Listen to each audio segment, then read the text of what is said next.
আসসালামু আলাইকুম। চেন্নাইয়ের সাথে ম্যাচ জয়ের পর ঠিক এমনভাবে উল্লাস করেন ড্রেসিং রুমে ব্যাঙ্গালোরের সব খেলোয়াড়রা।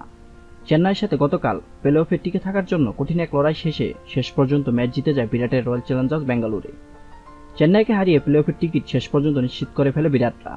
আর ম্যাচ জিতে প্লে অফের টিকিট নিশ্চিত করতে আনন্দ উল্লাসে মাঠেন বিরাট কোহলিরা। ম্যাচ জয়ের পর পুরো মাঠ জুড়ে আনন্দ উল্লাস করেন ব্যাঙ্গালোরের দর্শকদের সামনে বিরাট কোহলি ও দীনেশ কার্তিকরা। মাঠে উদযাপন শেষ করে ড্রেসিং রুমের উদযাপনটা ছিল আরও বেশি ভয়ঙ্কর। ব্যাঙ্গালোরের ড্রেসিং রুমে নেচে গিয়ে আবার কেউ কান্নায় উল্লাস করেন। সবাই হাসিমাখা মুখে এই দিন ব্যাঙ্গালোরের ড্রেসিং রুমে প্রবেশ করেন।